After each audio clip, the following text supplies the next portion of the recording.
Okay, hello out there everybody that doesn't know me or that's new to the channel. My name's Jordy Johnson at Carving Fusion.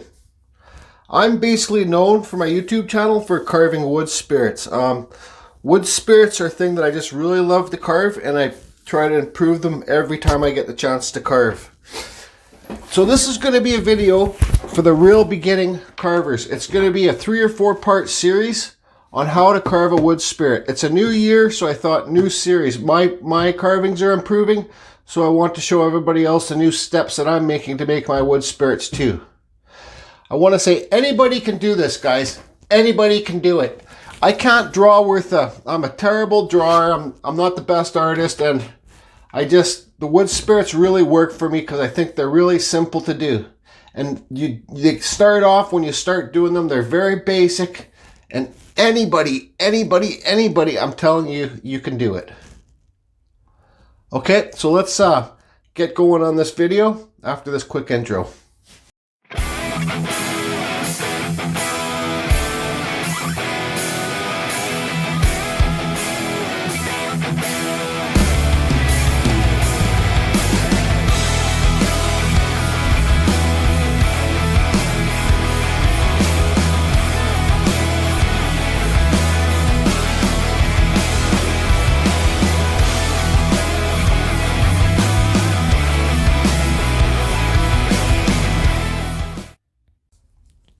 Okay, so we got this piece of paper here. We're going to pretend it's a piece of wood like this, because this is what we're going to be carving our wood spirit on later on.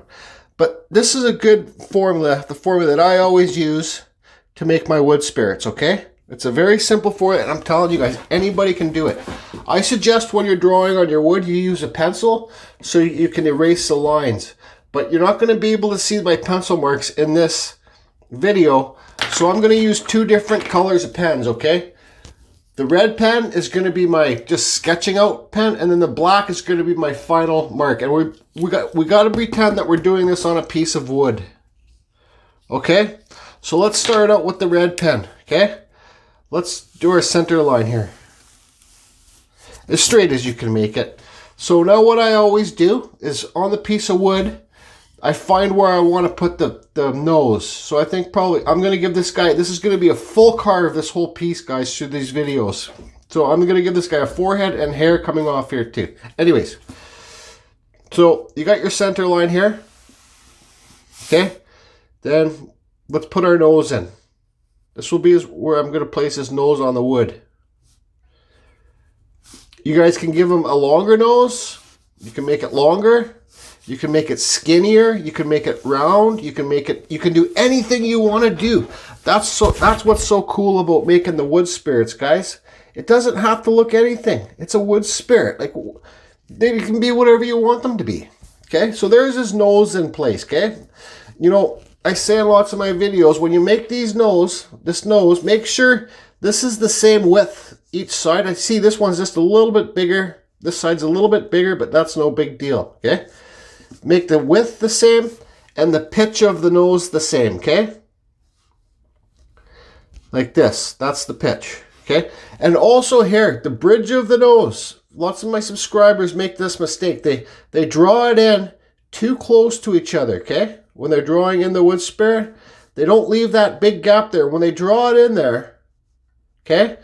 When they start carving, then all of a sudden they don't have a bridge of the nose. It's just too skinny, and it doesn't look, nothing looks silly, guys. This is for beginners, but just it looks like it could be a lot thicker, okay?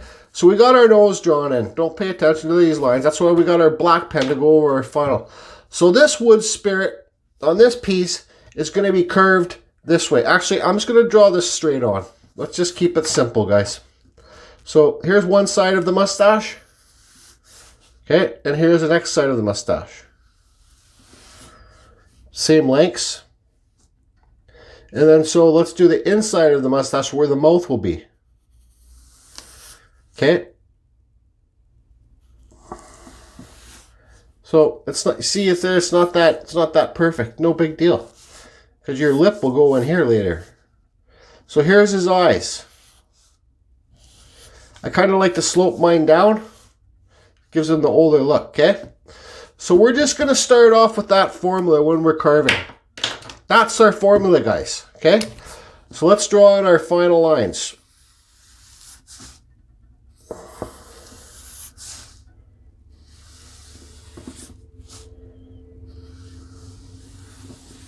See, giving the mustache the same length, like from here to here, from the center line to here and here to here, makes it so your mustache is this equal lengths from here to here. They're both equal pretty well.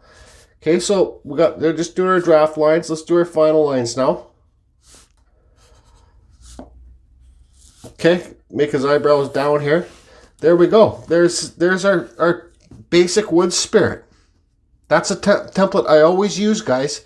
I always use this template on every single one of my wood spirits. I believe this video series is going to bore lots of my new subs because they've already seen lots of my tutorial wood spirits, but I'm going to make a new series every year, complete step by step. When I'm carving, I'm going to do a talk through, okay? This is a piece of gum wood. Was gifted to me from my friend Pete. This is a piece of gum wood. It's pretty hard wood, guys. I've never carved it.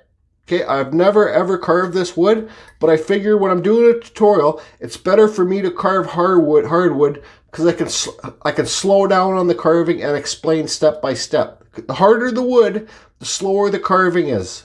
But also, guys, the harder the wood, the more detail it holds, okay? So I want you guys to think of this piece of wood as a piece of 2x2 or 4x4 split in half. Okay? Split in half. You don't have to split the piece in half. You can carve a whole piece like this when it's still together and carve a wood spirit here, here, here, here on all the sides. But the best possible way to make a wood spirit and the easiest way for the absolute beginner is to carve it on a point like this. Okay? This is a 45 piece, okay? To carve it on a point like this. The hardest wood spirit to carve is when you're carving on a flat surface. This, 1,000,000,000%, is the best way to start a wood spirit. And that's what we're going to do with this piece. This is the same as that. Okay? And I'll show you how this side's short, but this side's long. So our whole wood spirit's going to be flowing over this way, okay? So also, on this video, I want to explain what tools I'm going to be using. Okay? I really super suggest this tool to all the carvers out there. No, I'm not sponsored by Black & Decker. They don't even know that I'm using this tool. This is a Black & Decker RTX, okay?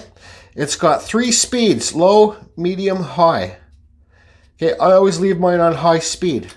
This flex shaft, I suggest, if you're just carving with a Dremel and you don't have a flex shaft, I really suggest you get a flex shaft, because your life will change as soon as you get this tool in your hand for carving than having to hold this thing and carve with this big thing, okay? So this Black & Decker flex shaft does hook up to a Dremel flex shaft. So yes, that's a question that I get asked lots. Yes, they do connect. Dremel, Black & Decker, okay? Now I'm going to be using all different types of burrs in this series, I believe, but we're going to start out with my favorite go-to burr, guys. This is a Kutzall Extreme Flame Burr. Why this is my favorite burr is because it's the strongest for me. It lasts me the longest. I rip through burrs no problem. You know, I've just such heavy hands. I break shit all the time, but this burr really seems to last me, and that's why I choose Kutzall. There's other burr companies out there you guys can find too that are great quality burrs, but I choose this Kutzall because it lasts the longest for me.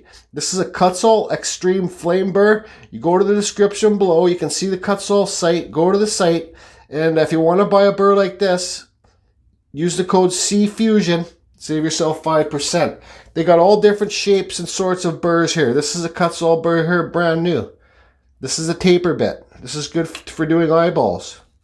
But so I'm going to be using all different sorts of burrs in this video, guys, and I'm going to show you exactly what I'm using and what I'm doing. Also, guys, when I use this Black & Decker, this pedal I'm not using right now, but I use a foot pedal, okay? It's very simple, guys. This is an old machine, a sewing machine pedal. They work for me, but I suggest that you go to the Fordham site F-O-R-E-D-O-M, and buy one of their foot pedals, okay? So it's very simple.